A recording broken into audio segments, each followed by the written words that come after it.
Our next appointment is with the Economic Development Committee to discuss the recommendations regarding Lot 3. I live next door, almost next door to Lot 3, so that I'm ethically prohibited from talking about things with regard to Lot 3.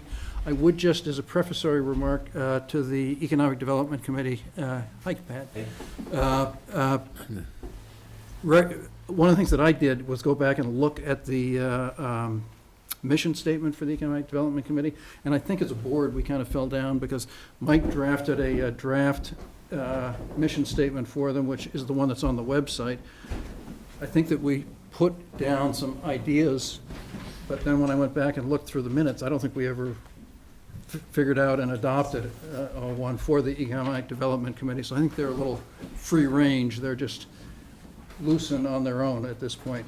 Because I know that I had specifically, off the rails, I think, is these. to me, I had specifically wanted you guys to consider the impact of housing and building housing like Ralph Costello's housing that brings in a ton of money for the town. So with that, I'm going to recuse myself and I'll go to the back of the room. Actually, it's nice to see so many people that are here. As a former government political science teacher at the high school for 35 years, my whole idea of democracy in action, I think it's great having so many people here. So this is participatory democracy. Thank you for coming. I want to make sure that everyone has a chance to have their questions answered and to speak if they want to, but I also want to make sure we do so in an orderly fashion that is most helpful for everyone in the time frame that we do have. My father always told me that a little knowledge is dangerous, and I want to make sure that we get factual information, not misinformation, and we're not just operating on an emotional plane, but we're operating on the issue of facts. So I'd like to do the following to actually run this. Start with just a little background history of how we got to where we are. People have asked for that. Then we'll go to the Economic Development Committee for their recommendations and the information they have on Lot 3. Then I'd like to go to the audience for any questions anyone has of the Economic Development Committee. I know John Nealon has raised some very interesting questions with me, and I hope he'll ask them at that time. And then we'll give a chance to anybody that wishes to speak in support or opposition to what the Economic Development Committee is recommending. But I would ask that you keep in mind that we have a lot more to our meeting to go through, and try to make your point, to speak once and not be repeating information over and over again. And then we'll come back to the Economic Development Committee for any response of what was said, and then finally the selectmen will have their say. So let me just start with a little background, and that's the history.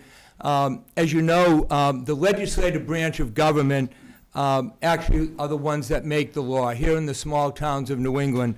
And that's you folks at town meeting. You are the legislative branch. And then we have an executive branch, which is the Board of Selectmen. And our job is to carry out what the legislative branch, the town meeting, dictated us to do. And the background on this project is in 1995, town meeting voted to buy the former Marvin property we now know as the land off of Ice House Road. After the owner defaulted on his mortgage, the bank foreclosed on him. The town then bought the land from the bank. After Medfield signed a purchase and sale agreement, they called back saying they actually had a buyer who wanted to put a 250-unit apartment complex in that spot. The town declined. The intent, according to the town meeting's action in 1995, was to have the land industrial zone and have the selectmen secure a revenue-producing tenant or tenants that would help the taxpayers in Medfield, as we have so little industrial land in the town.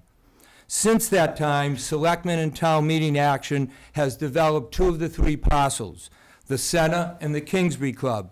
Now, between rent and taxes, we collect in the neighborhood of about $100,000 a year from the Kingsbury Club.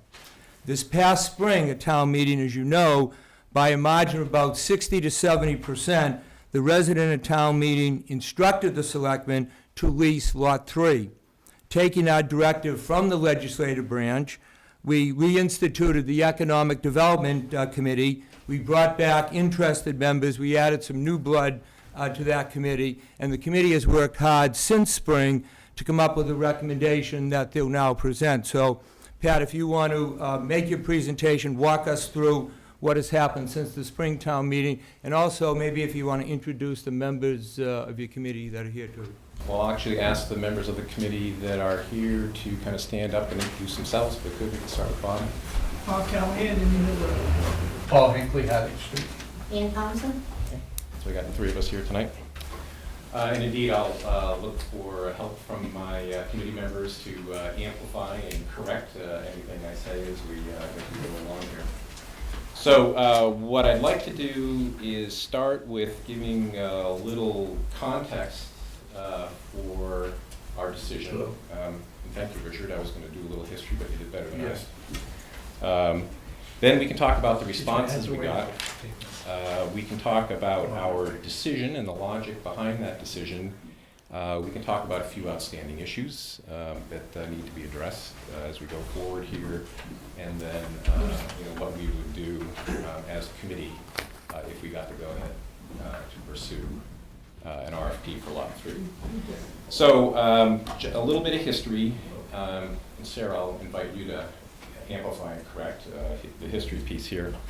So a couple of salient events this year is, so first off, with regard to the purchase of the hospital, we had the visioning session, which was held last winter sometime. I forget whether it was January or January, okay? And there was some pretty consistent themes that came up in that meeting. Basically mixed use residential, addressing all of the demographics in town. There's sort of a, try to get a good community feel there. As well as possibly some retail and some light commercial activities seem to be the consistent themes there. So that went on at the beginning of the year. We're reacting to, that's part of what we're reacting to here. Also, our committee was approached last January by Bob Pirelli, who was telling us that he was going to be going to town meeting with a citizens petition to authorize the selectmen to lease Lot 3. And again, it was a citizens petition, but we listened to him twice. He came to talk to us. So we talked to him a couple times. We told him that we were going to support his petition because we believe that something should be developed on Lot 3 and start getting revenue for the town. An element of our charter, right, is to find ways to generate revenue for the town.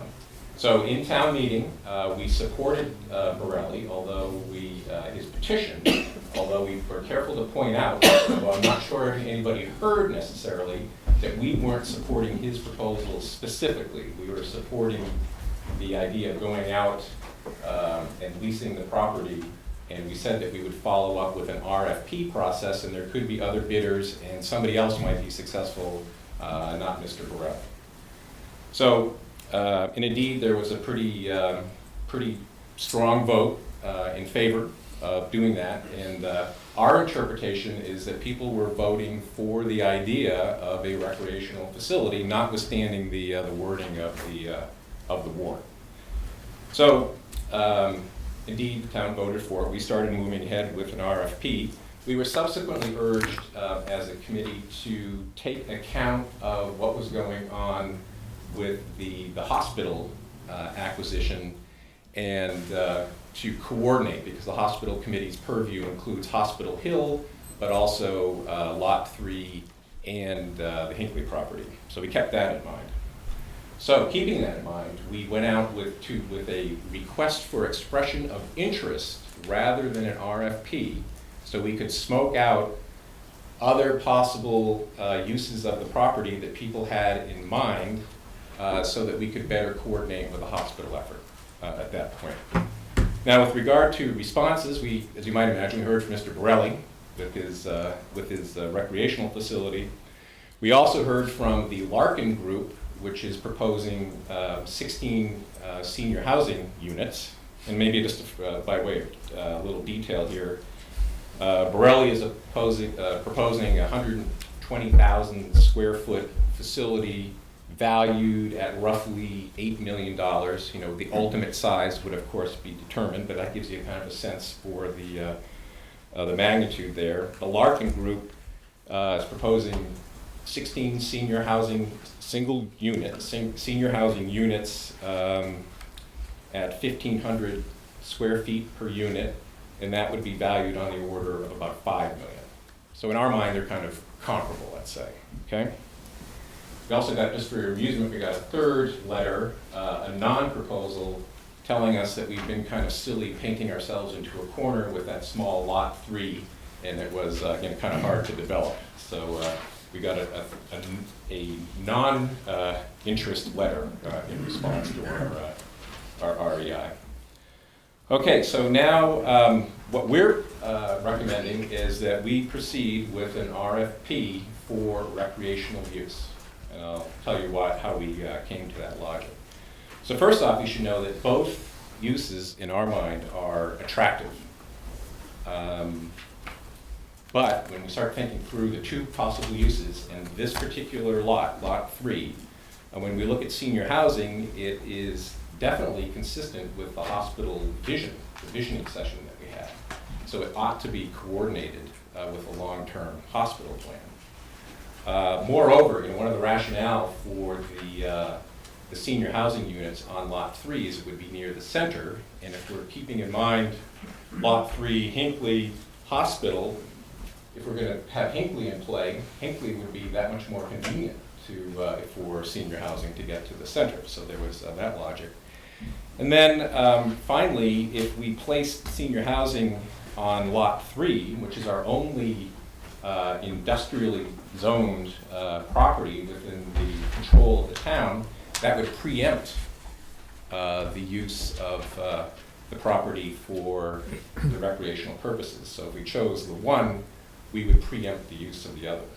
However, if we choose the recreational property, there are still other opportunities, in fact, significant opportunities to develop senior housing on either the Hinckley property or Hospital Hill.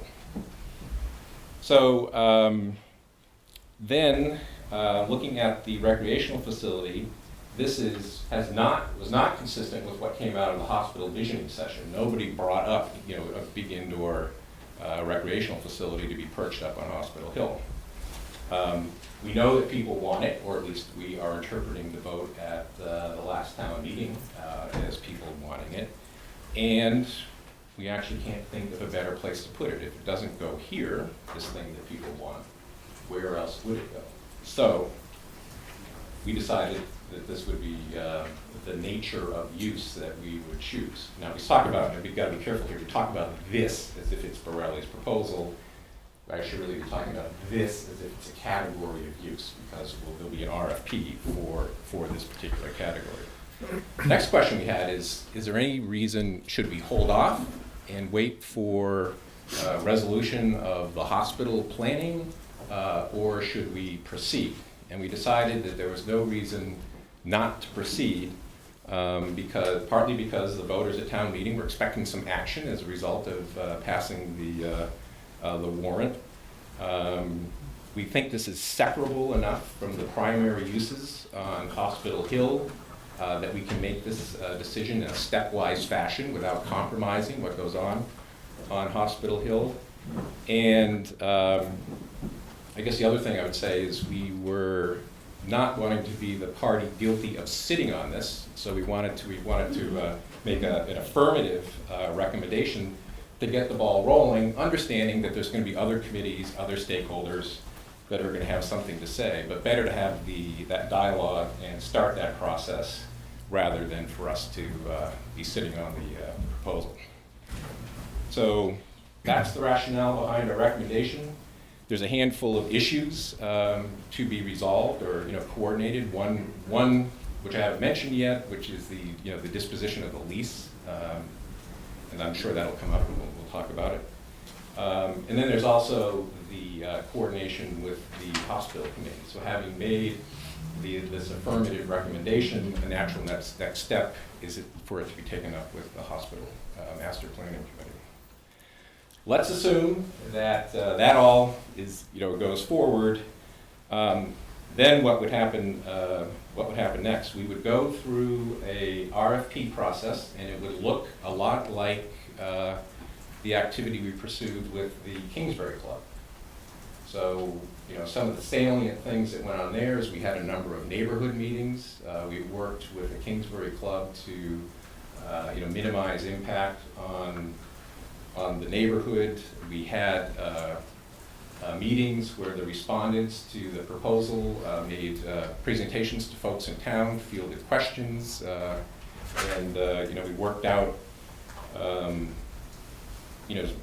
terms that we thought were favorable to both the town and to the club in that instance. So, and looking back on it, I don't think anybody's regretting that we did the Kingsbury Club or complained overly much about the way in which we did it. So we're going to model this next go-around largely on that activity. So that's my summary there. Okay, why don't we take, are there any questions anyone wants to raise on anything that Pat just said, questions-wise? John, in a loud voice, do you want to? Want me to come up to the microphone? Or? Sure. We have a portable microphone there too. Yeah. Thank you. I actually have a lot of questions, and I met with Richard briefly yesterday just to kind of go over them. But did the so my first question just has to do with on this kind of strange deal where we know that there's only about 2.5 usable acres. And this deal, as the site plan clearly shows, takes probably about 3 acres from Kingsbury. And it's been apparent to everybody that has followed this that there's already a deal in place, obviously for this developer to, Borelli, to make a deal with Kingsbury to get that land. Has the city tried to get that land back themselves so that, in any efforts at all, so that we could actually put out a proposal for 5.5 acres or 6 acres of good land rather than 2.5 acres of unused land? I guess that's my primary question right now. Mr. Chairman, could the speaker identify himself? Oh, sorry, John Nealon, Copperwood Road. I don't know whether it's better for Mark to answer, or you want to take that? Sure. The short answer to the question is that there has been no effort, to my knowledge, up to this point to do what you are suggesting. Well, the conclusion is that nobody else is going to bid on this. There's a reference in the letter from, are we doing comments now too, or just questions? No, just do the questions, and then we'll get into that. So why don't I leave that for later then, please? Thank you. Okay. So our response is, so first off, this issue with the lease is something that came up and was discussed several times within the committee, and there was this concern about a level playing field. Where are the copies? One thing that we have done as a committee, and I especially, I've studiously avoided any interaction with either Mr. Borelli or Mr. Janjigian outside of public meetings. So we didn't feel it was within our purview to, as a committee, to try to shape that. However, perhaps we're trying to cue you to talk about what might happen going forward here, what's within the consideration set, or is that premature? As far as the land goes? Or what might be done with the... Let me finish taking the questions and get back to that. The short answer to your question is, would it be better, as I think as John seems to be suggesting, that somehow the town go back, look at the agreement that we have with the Kingsbury Club to see if there's a way that this 3 acres of land, which really they are not using, could be put into the Lot 3, and then that would make Lot 3 a much more attractive piece of property. Right now, Lot 3 really is only about 2 acres of land. The rest is wetland. And the way it is right now, you have one developer that has a deal with the Kingsbury Club that other developers don't have that same advantage, so to speak. And can the town, so maybe I'll go back to Mark, can the town go back, what are the advantages and disadvantages and the legality of trying to renegotiate to make Lot 3 be a much more attractive piece of property? All right, the starting point is that when the law provides for municipalities to dispose of real estate. And when that was drafted, that was an outright sale. That was really the focus. However, real estate transactions have become more sophisticated, and the concept of a ground lease is something that's used in the commercial field as well, because it can be much more desirable, particularly to the property owner.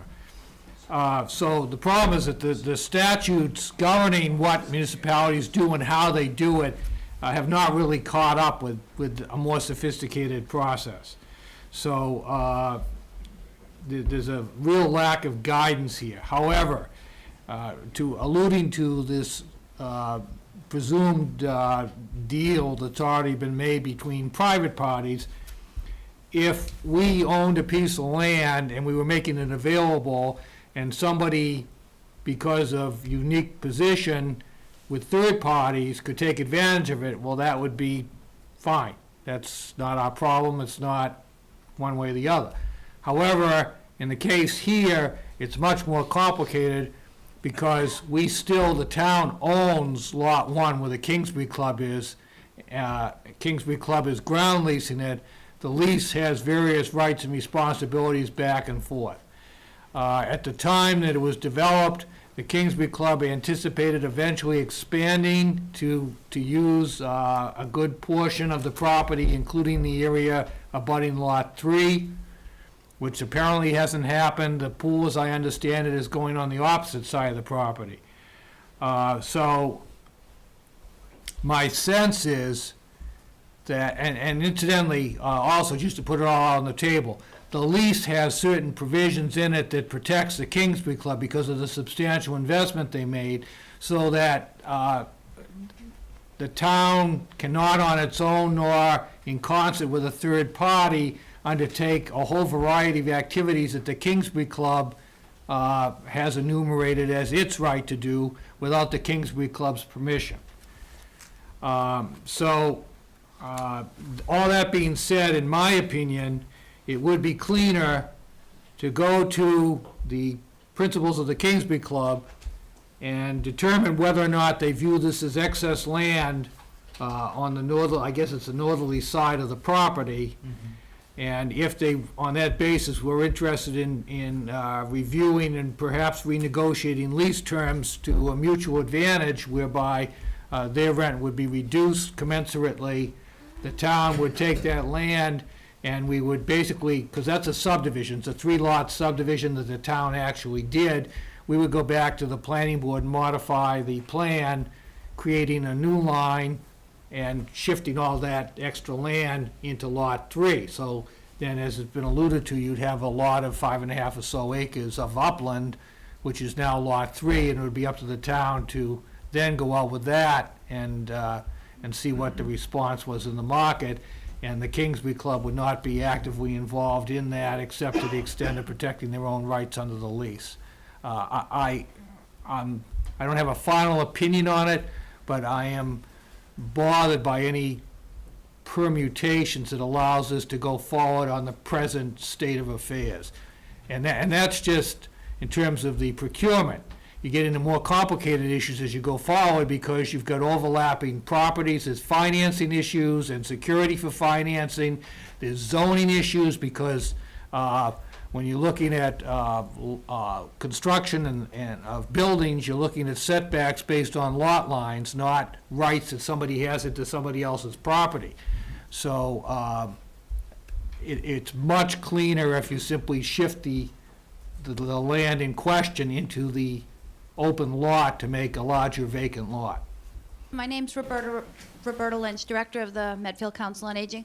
My question with what Attorney Sorrell just said, if that does become a 5.5 parcel of land, then do you go out for another REI and start from scratch? Because that 5 versus 3, nobody knew about that. REIs are not legally required. It's simply a flexible kind of tool that we took advantage of. So you could do that, but you could go right to a broad-based or a more specific RFP, depending on what it was the town was looking to do. You just want to see it redeveloped for the best price? Are you looking for a particular type of use there? You draft the RFP on that basis. If you wanted guidance, or you wanted to get a sense, you could do a preliminary expression of intent. You could also simply go out and make inquiries and poll and determine if there, informally, if there's any kind of interest. It's something that planners do all the time. We have a director of economic planning in Franklin that spends a lot of his time doing things like that, so. I'm on the bottom right on West Mill Street. I'm getting tired of the traffic. You can't even get out of your driveway. Secondly, they dump their garbage from the Kingsbury Club. Banana peels, cans, they Well, just don't care. what is the question, though, rather than My a comment? question Identify is, himself, please.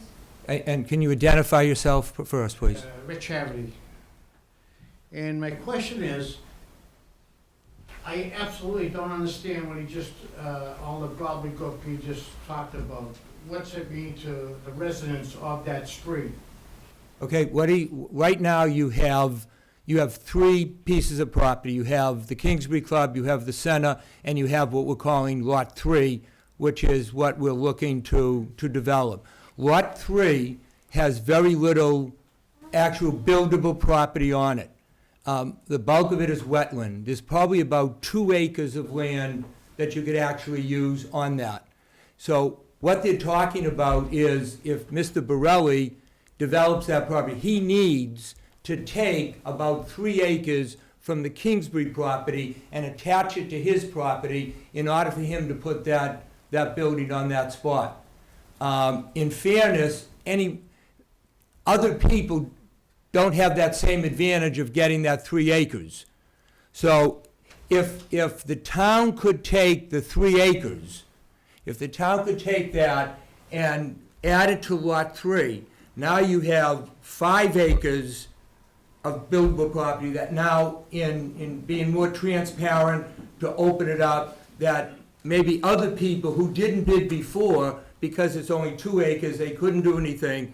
Now, if it's 5 acres, you have a more open process, and maybe other people would bid for that. Right now, if you go through Mr. Borelli's plan, he is leasing those 3 acres from the Kingsbury property, and then you get into questions of down the road if somebody goes bankrupt, or it's just as messy as what Mr. Sorrell was trying to explain. It just would make it easier, correct me if I'm wrong, Mark, but it would just make it easier if we could go back, renegotiate the agreement. We have a 99-year agreement, which is down to, 91 years now, with the Kingsbury Club. So that's what he was trying to explain. That's fine. What are we gonna do with this traffic coming in and out? You got one street going in, that's it. West Mill Street, between up the street where they got the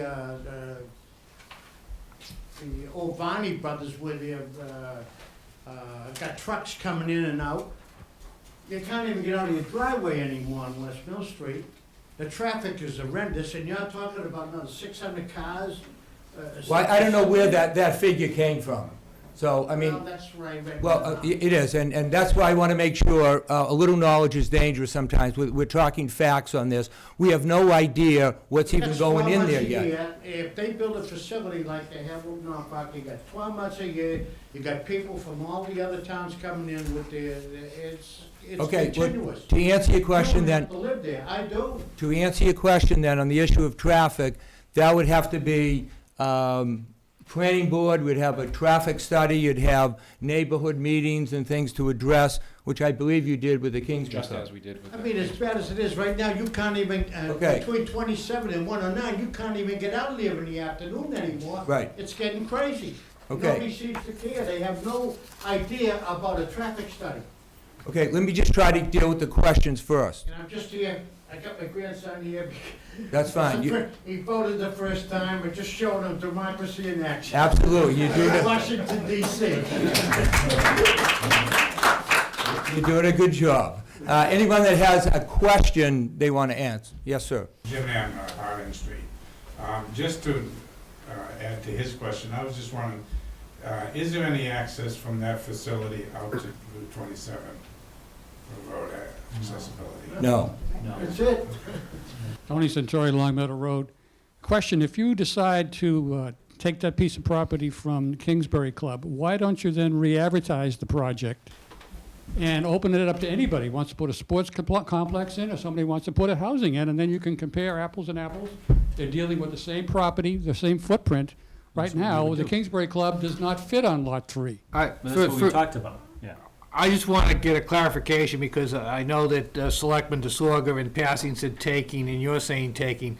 That's a term of art. We're talking about negotiating. We're not taking anything here. Either we're going to talk to Mr. Janjigian, and he's amenable to this, or he's not.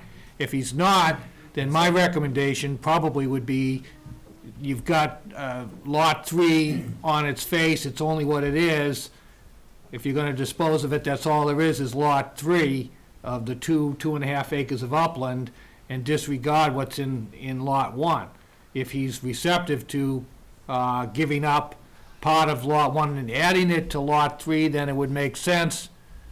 Yeah, we've now got 5.5 acres, and it's available, and I think I thought we kind of alluded to that. We, in a sense, be back at the beginning of, Right. here it is, and what do you want to do with it? Exactly. Tom Stevens, 66 Harding Street. So my understanding is that there were 2 bidders that submitted to the REI, and so you weighed those 2 options, and you're coming out in favor of the sports complex. What was done in terms of proactively thinking about what other things you could come up with that might be suitable for that piece of property prior to entertaining those 2 bids? Did you look at the needs of the town more holistically? Were there other things that you've considered as things that you might want to seek out in terms of different types of bidders? The short answer is no. The notion was, well, so first off, keep in mind that if you look at the history of the lot, there has been precious little interest expressed in it over time, because we're essentially landlocked between major routes, right? So we don't attract a lot of commercial activity, where we're located.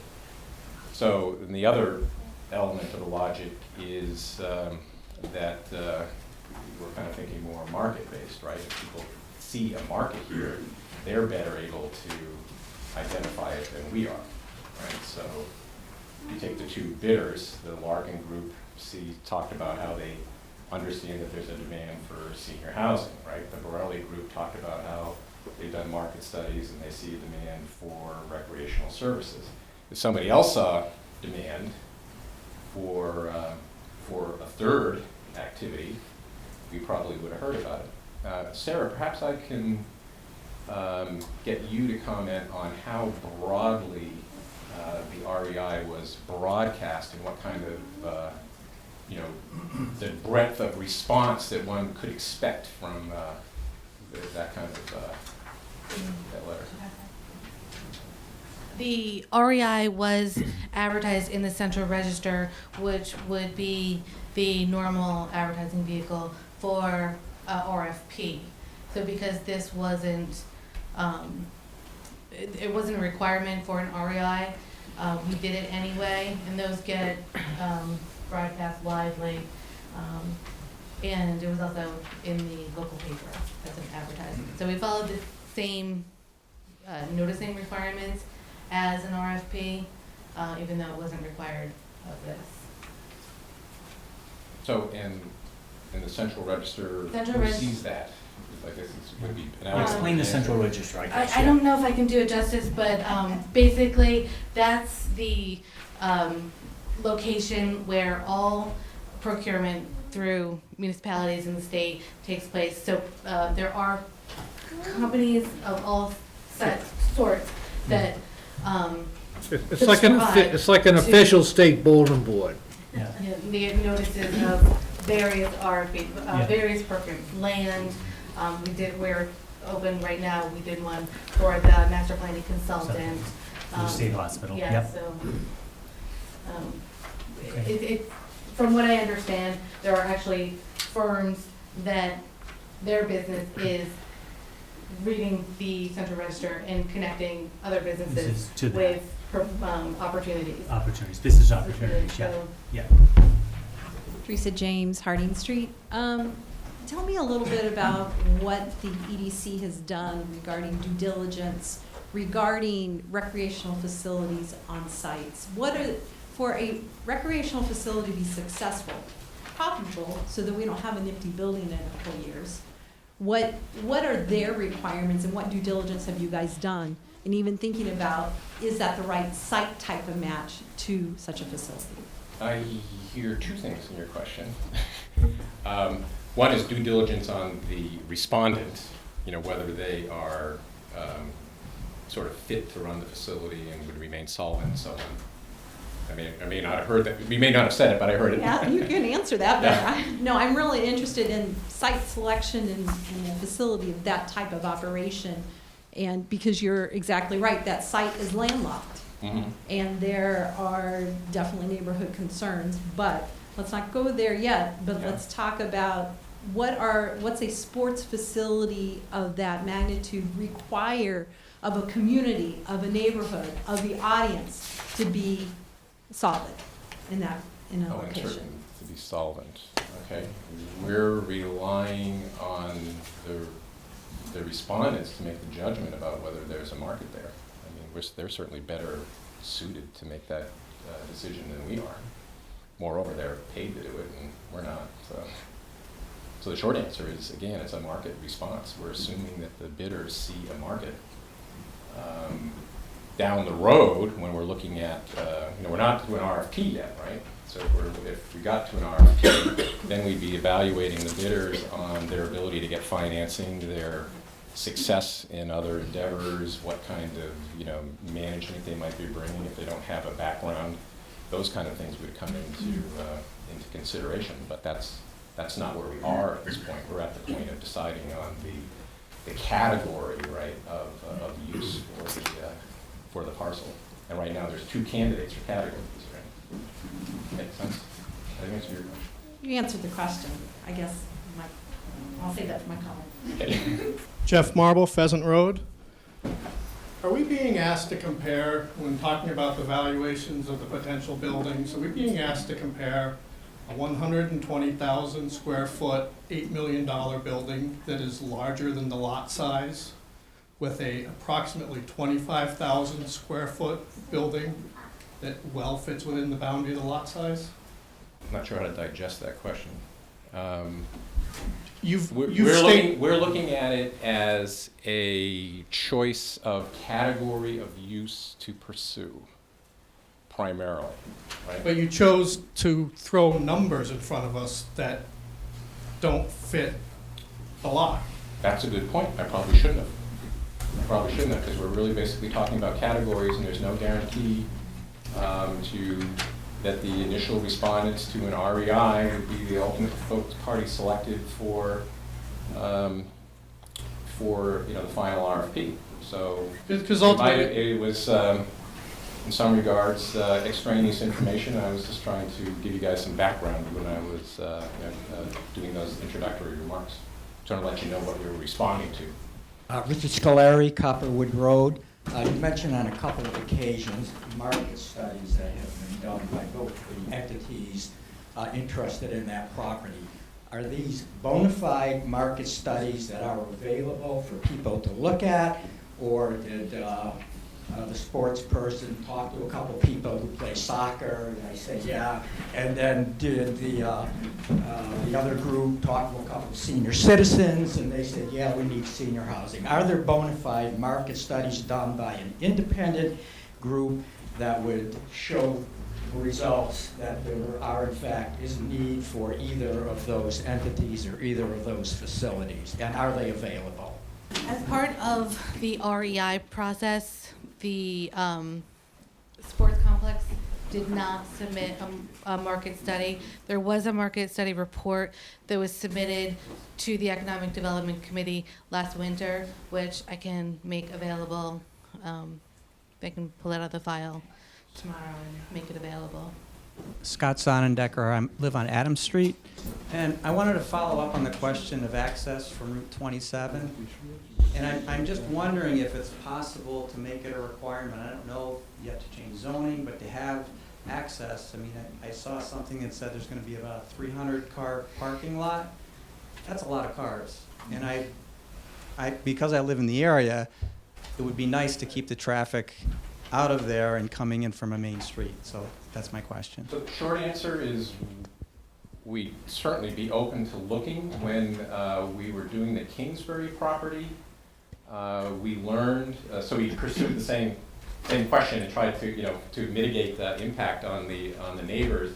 And we learned that crossing the railroad tracks is just a real tangle, and getting permission to do that is, like act of God kind of stuff, because they're concerned about liability with people crossing the tracks. They That's have to gonna be a set- bike path though, that's eliminated, that's nothing to do with that. Different railroad track. Huh? Okay, It's a different track. Wait a minute, let's try to get one question at a time.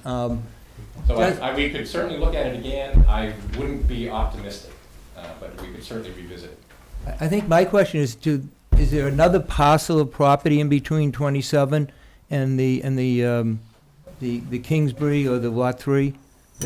Mike might know better than, I believe the transfer station land is on the other side, and then you get into the Army Corps flood storage land. So, but Pat's right, you would have to cross the railroad tracks. you've And got an active freight line there right now. yes, and we already have, I think, 5 grade crossings and 2 bridge crossings on that line. Oh, that's still an active line that makes the corner there. Yes. It's gotten more active, actually. Yeah. I just wanted to ask a question on this thing about 300 parking spaces. The Amplex in Mansfield, which has 5 courts and a turf field, and have been there for 12 years, they have 130 parking spaces. And I don't think this facility is going to be that large. So I can't understand why there would be 300 parking spaces. My only reaction to that is we're, again, talking about categories of use for which we're going to do an RFP. It would be premature to address that. And if we were to get to the point where we're doing an RFP, then we'd be having sessions where we would have the bidders in front of you. You could put the questions to them directly. If I could follow through on that too, Mike Sullivan, Town Administrator. The parking is normally based on the zoning requirements. If you have so many square feet, you need so many parking spaces. If you have so many employees, you need so many parking spaces. So I assume the parking requirements based on the zoning requirements of the particular use and the size of it. I think if we are going to go forward with recreational use, at least in my own opinion, that building has to be scaled back. When I looked at the dimensions today, it's actually 131,000 square feet. I think it's way too big. And I think if you're going to put a recreation facility on that site, it has to be considerably smaller. And that would reduce your parking requirement, so. I understand that it's jumping ahead, but at least to address some of your concerns, if you were talking that particular use under the zoning, it's not an as-of-right use. It requires a special permit, so there would be an additional hearing where all these traffic and safety and noise and other concerns would be addressed and would have to be addressed to the satisfaction of the board, or conditions could be imposed. So it's a very long process, even were the town to award this to a particular developer. Ansel and Wolf, Harding Street. I know that we're looking at Lot 3. We're talking about a sports facility as a desirable use, but we're looking at a stumbling block of access and traffic. I wonder if any thought could be given to the Potpourri site. I do understand we're talking Lot 3, but we're having issues with Lot 3 for this use. Could that be something that could be looked at? They're already getting 92 units of affordable housing. So that is no longer a possibility. No, but I'm saying, I think you have to think it from the point of view of the people that live in that area. They're Mhm. getting 92 units of affordable housing, which is going to generate a lot of traffic down there, so.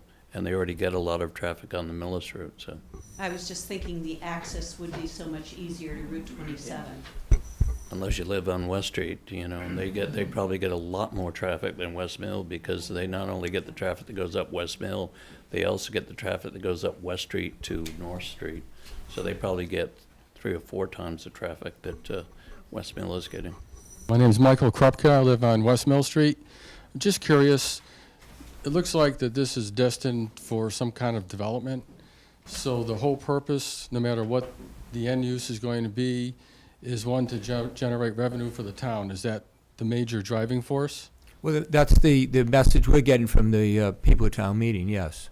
Okay, so it's guaranteed we're going to have some kind of facility there no matter what. It's zoned industrial, that's why the town bought it Okay, originally. but we got 2 active clients right now who look like they're ready to go and start the process, either the housing aspect or the recreational component, right? Either one of those 2 scenarios? Correct, or if this other scenario where if there was an agreement with the Kingsburys to take those 3 acres and shift it over to Lot 3, then you would begin the process over again. Okay, but you're still looking at just reorganizing the available land and then having it resubmitted for interest now that you've expanded the footprint? If the Okay. Kingsbury Club would go along with that, yes. Okay.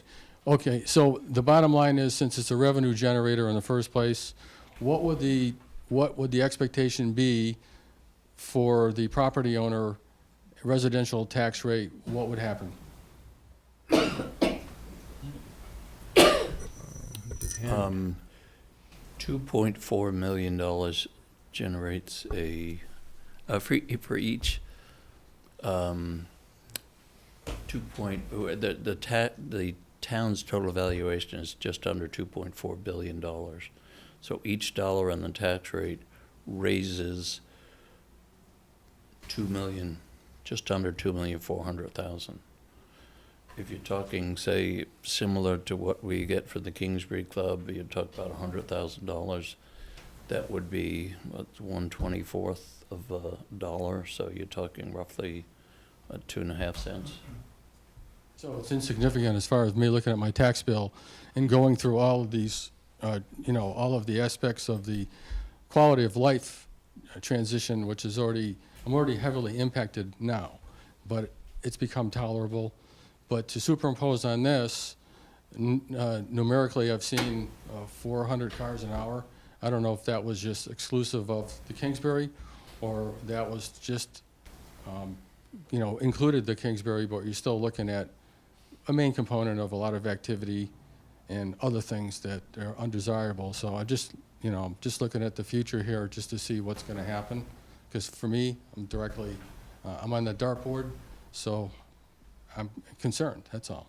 I'm saying over the years, the experiences has been everybody wants low taxes and high services. It's difficult to do both, and somewhere there's got to be a compromise in between, where 100,000 doesn't sound like a lot, but Yeah, from a tax bill, it means nothing. From the town, it means a lot, is what you're saying. yes, yeah. I'm Debbie Barrow from 10 Copperwood Road, and I'm just seeking some clarification, because we've bounced back and forth tonight talking about Mr. Borelli's project and then talking about that category of use. And that's the same thing, I think, that happened at town meeting, and even though the chair of the warrant committee took great pains to try to say we were just voting on whether we're going to give the selectmen the authority to lease or not, I think the chair of the Economic Development Council tonight talked about the fact that there was a mandate or a clear consensus for town meeting that we wanted a recreational facility, which sort of,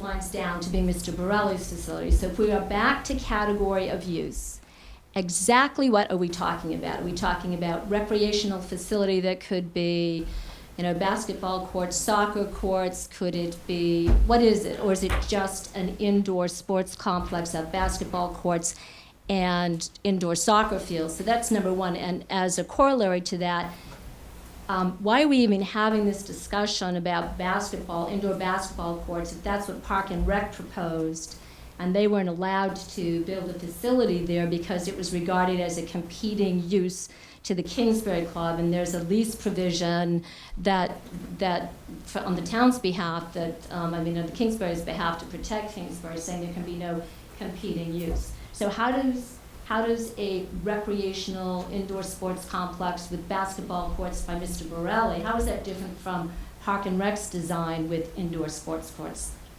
So there's a lot in that question, sorry. But I'd start with the recreational use. What is it? Category. We don't know. You're just asking for expressions of interest at the moment, right? Well, you have to define it. I mean, We don't have RFPs, we haven't sent an RFP out, so we don't even know what people are proposing, right, for a specific thing, as far as I know. I don't mean to be rude, but the term has been used tonight throughout in terms of it's a category of use. And I think it's a fair question to ask when you use that term, what are you talking about? You talk about Mr. Borelli's proposal. I don't think, as Pat explained earlier, we don't consider Mr. Borelli's proposal anything other than somebody that put 10 signatures to get an article on the town meeting warrant. When we put out a request for proposal, we will see what we get. Now, he has thrown out a plan, and that plan's available in the planning department. And as I said earlier, I think it's got way too much. From my opinion, it's got way too much in it. It should be scaled back. I agree with you, but I also... But I don't think we can't tell you exactly what's going to be in there, because the committee is going to take a look at all these factors and come up with an RFP before it issues it, and that RFP will have limiting factors in it. It will probably have some limits on the size of the building, on the number of parking spaces, on the hours of operation, on the screening of the area, on the lighting. It will contain a lot of those things either in the RFP or in the final lease. So there are a lot of things that have to be determined that will address a lot of the issues that the questions have been raising tonight. Then I guess I would have to ask if the Economic Development Council looked at two proposals, one being for housing and the other for this particular sports complex, and decided to endorse the category of use based on the sports complex that was presented to them, how can it now just mushroom into something that's substantially different, because you've already gone down a certain path based on something that's been presented to you? And I would ask also, there was an assisted living project, I think, that was that was the letter that you received that said, we can't even construct anything here because the acreage is too small. And they were responding to the request for interest as it was proposed, which was Lot 3, not Lot 3 plus 17 acres from Lot 2. So So in response to that one, so we had two proposals for senior housing, right? One which was an affirmed expression of interest, the other one where they said it was over-constrained, right, not attractive to them, right? So we got 3 responses, 2 of interest, and those 3 responses fell into 2 different categories, right? Now remember, we were asked and embraced the charter to be mindful of the sort of the broader planning going on with regard to the hospital, right? And senior housing, mixed-use housing, or all ages, seems to be, and probably will remain, in my prediction, an integral element of the hospital vision. So, some of the logic gets pretty simple when you go, if we do the sports or the recreation category, which we have our read on the vote in town meeting is that's attractive, right? We can do that without preempting senior housing and significant amounts of senior housing, either on the hospital or on the Hinckley property. However, if we reversed it and said we're going to put senior housing on Lot 3, we've preempted the ability to do the recreational use category, which, again, we interpret the vote at town meeting as affirming that.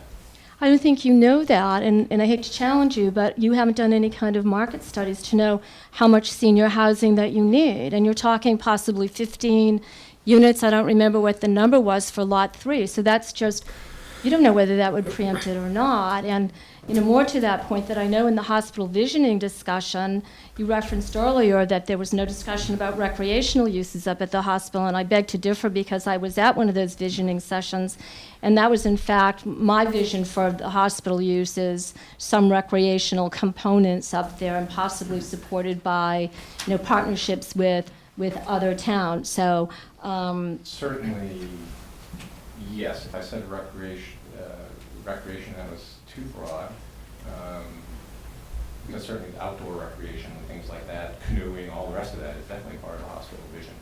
Indoor complex, I don't believe was part of, indoor recreational complex was not part of the hospital. Well, I had discussion to that effect, but mine was more akin to a pool, but with an enclosed, but there was discussion about indoor enclosed recreational uses up at the hospital. So I think all of this type of discussion actually is premature, but So, I will pass this just along. further questions, Questions, keeping an eye please. on the time here. Yeah. Yeah, I just got to come back to this question about recreational use. So if, based off of what you're saying, my understanding is your recommendation is do an RFP for recreational use, but that recreational use wouldn't have to be a building.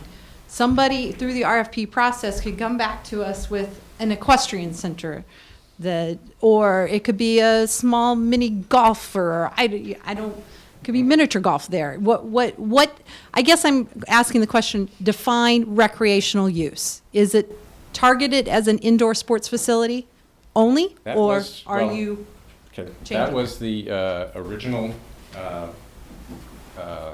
letter that I wrote. We had members of our committee who suggested that we amend that modifier, the indoor. And I guess I would say at this point, if we do start moving down the road, we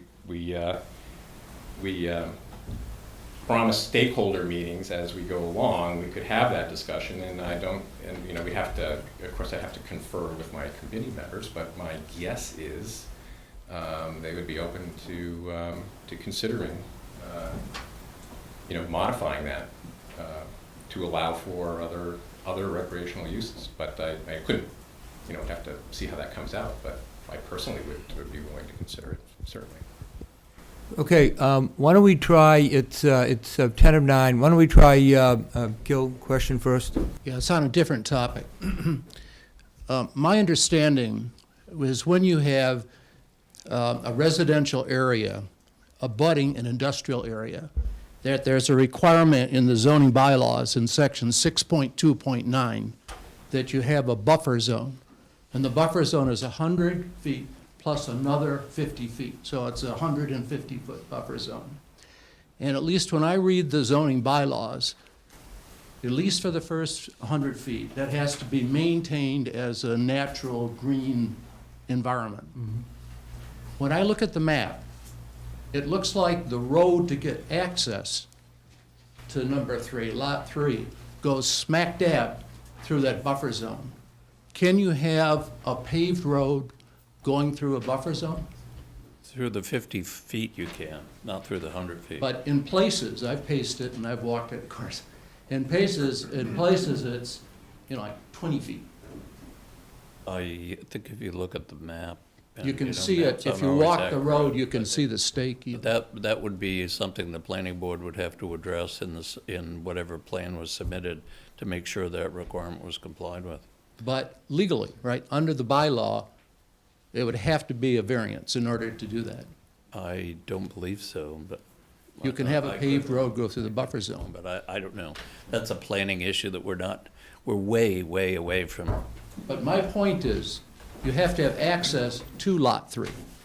And if you don't have a road or a clear road to get to it, If there's I can't see the viability of it. I believe that's a 150-foot strip there that they have, and that's why, I think it's 11 or 12 acre lot.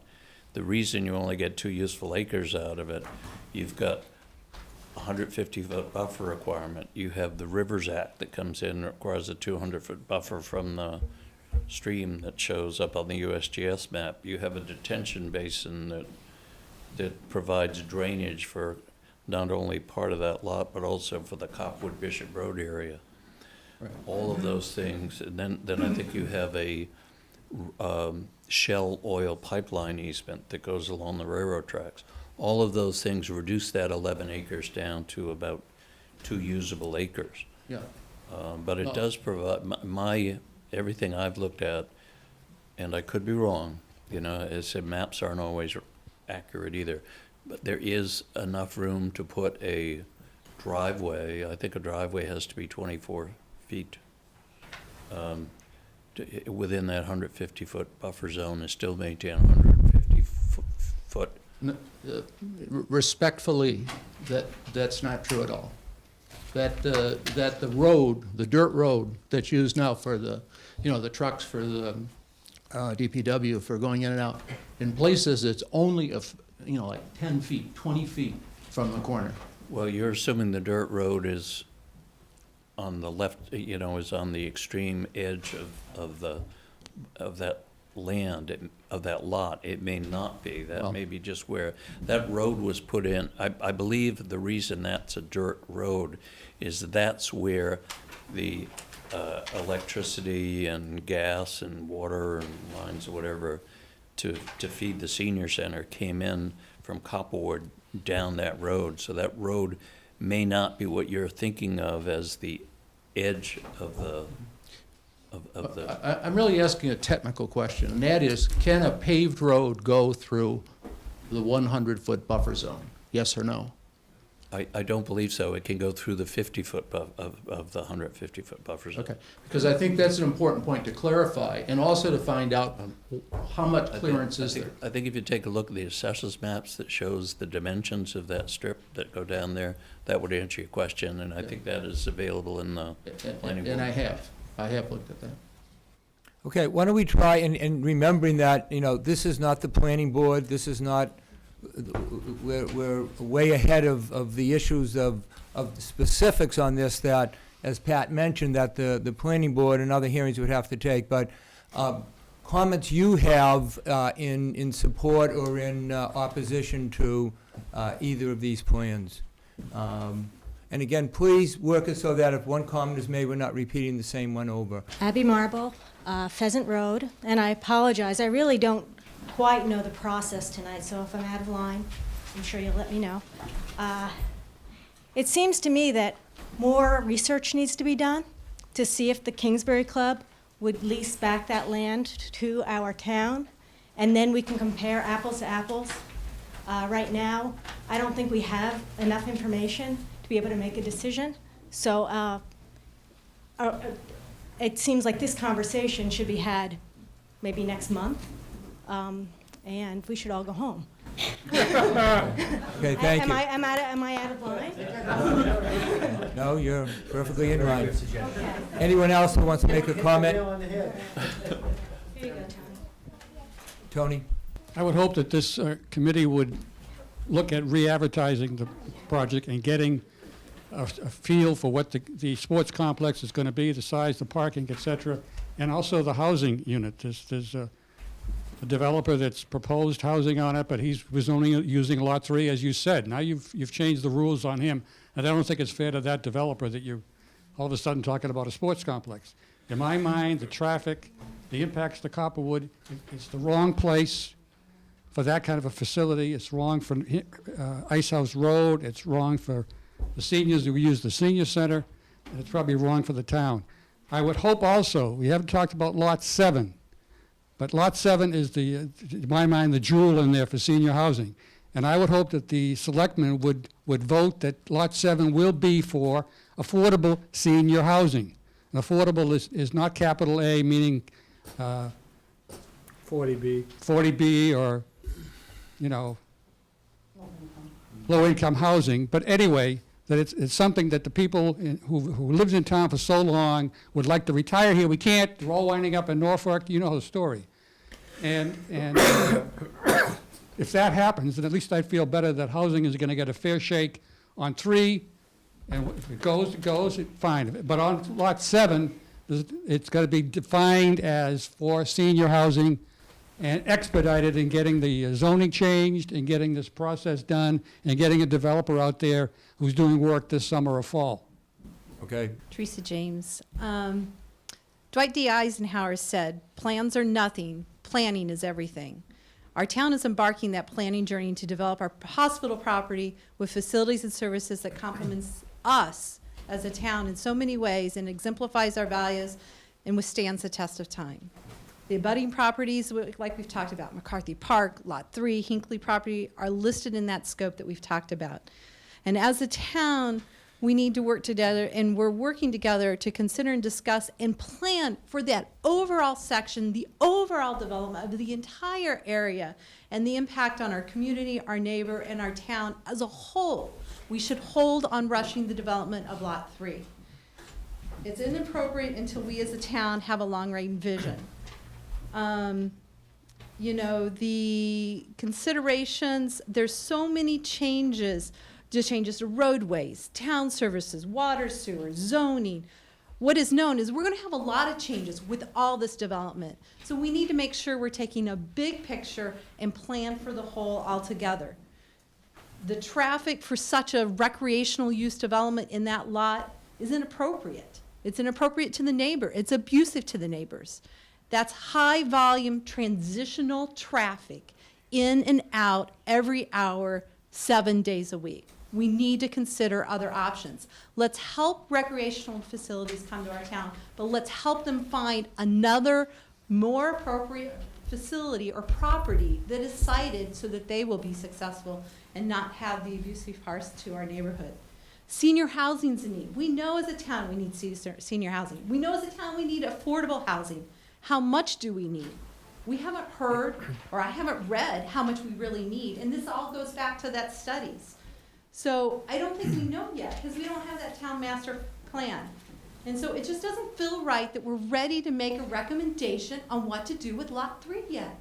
Let's look at the whole picture.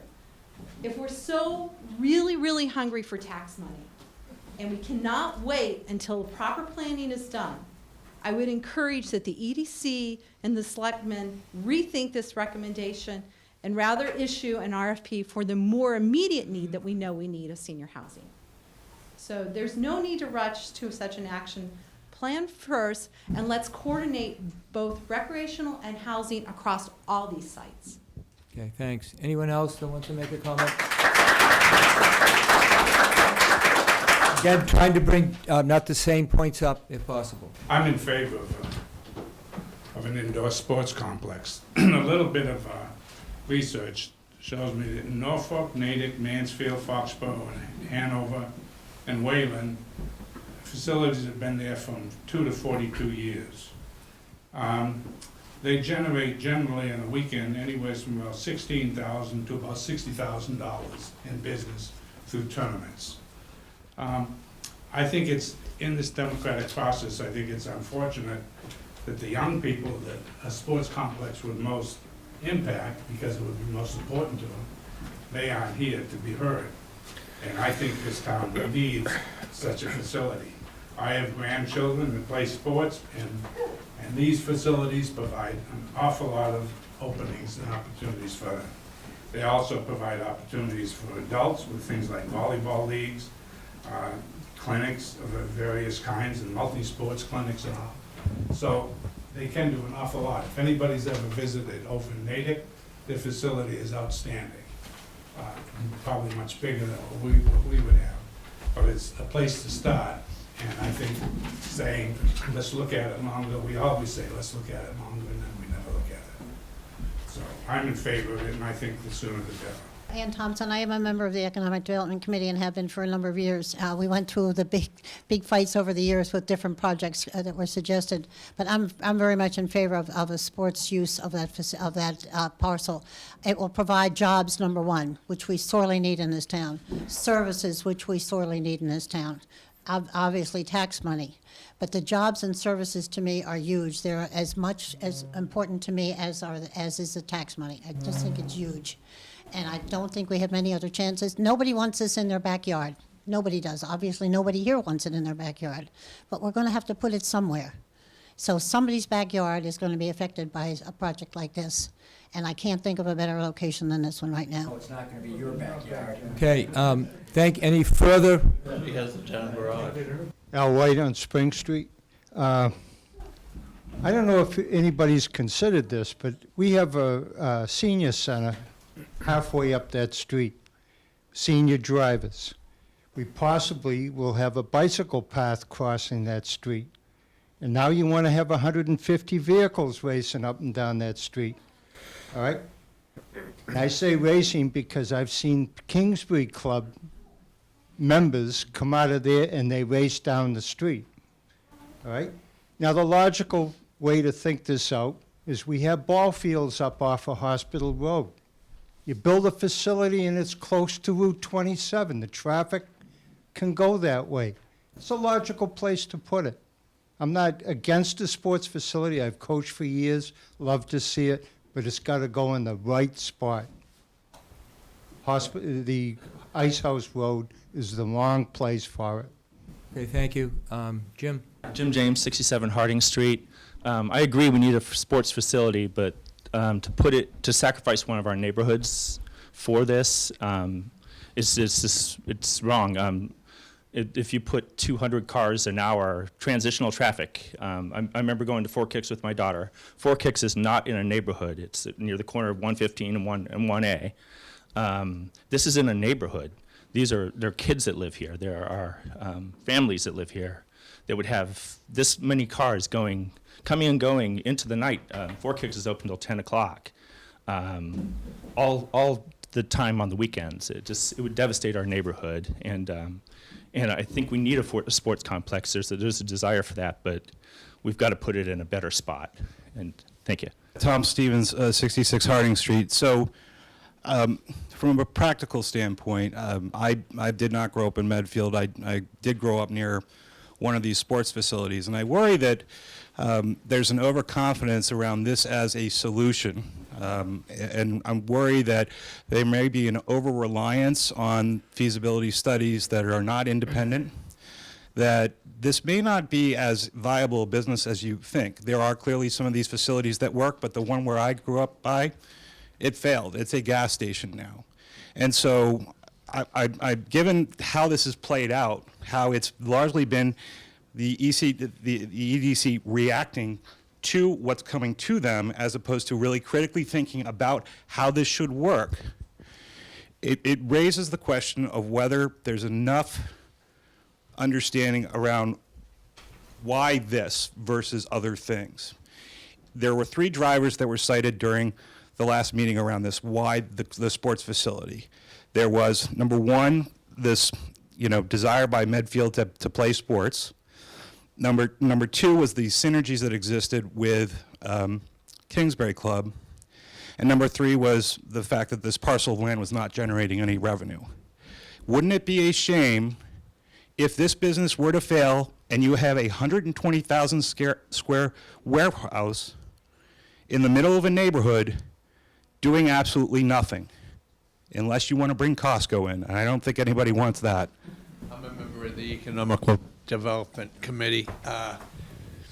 The RFP that was going to go out didn't specifically say sports or whatever.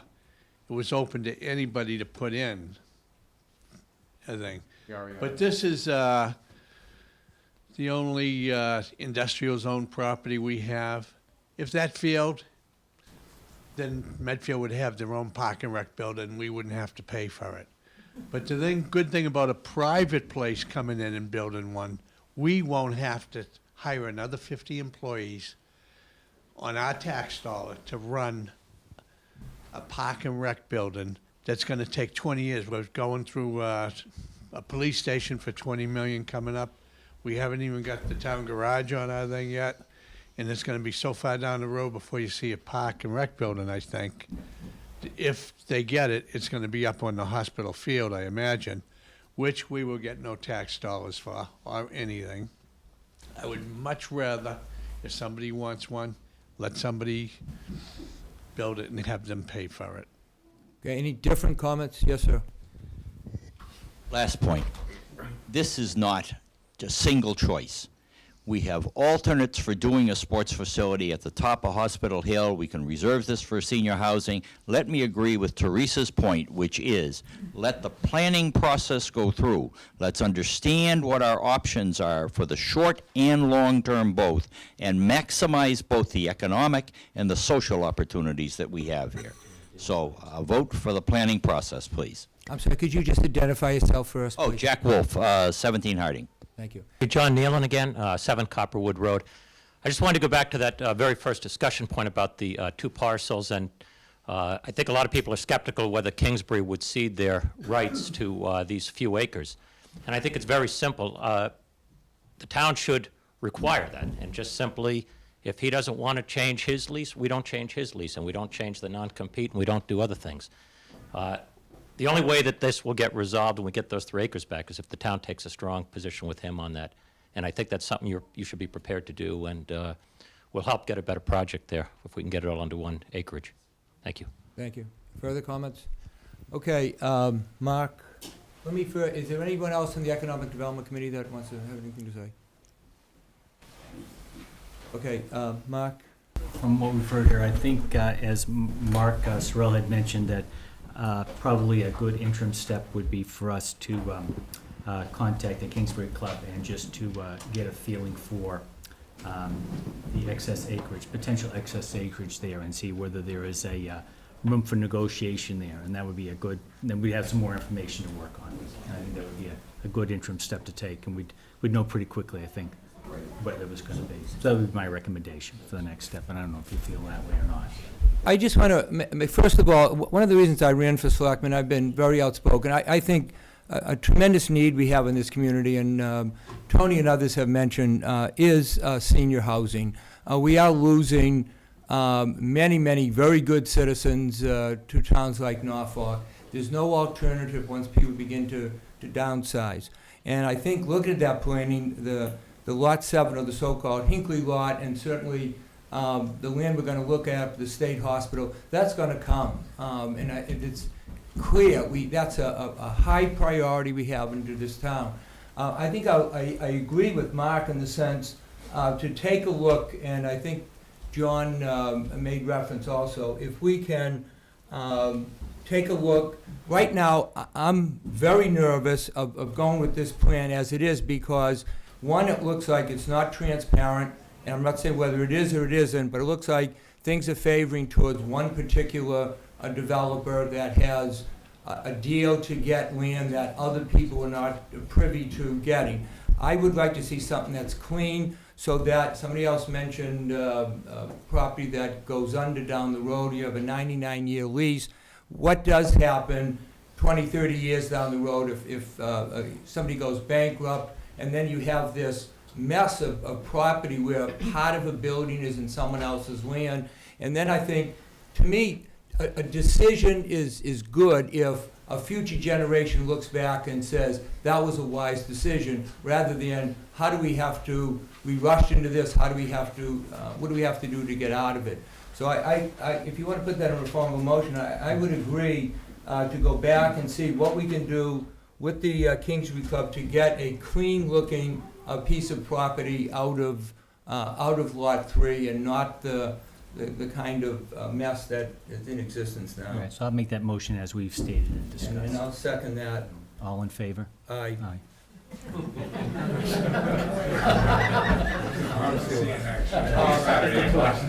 Whatever's going to happen, there's going to be, as Pat mentioned, and just, I just want to commend the economic development. All these different boards are people that are trying to do what is best for the town of Medfield. They're donating their time, their efforts, and I appreciate you people coming out on a cold night to also express that. There's nothing more important than your homes and your neighborhoods as well. We have to look at the entire town of Medfield, what's good for our young people, what's good for the seniors, and try to put it all together. And I think that's one of the reasons we have a special community that we do, because we do that. So thank you very much for coming out. Thank you. So I just wanted to follow up and just make it perfectly clear that I didn't step out of the table because I wanted to. I had no choice because of being a neighbor. I have state ethics laws say that I have a conflict of interest and I cannot participate as a selectman. So that was the reason that I absented myself. I'm Roberta Lynch, and you're watching Medfield.tv.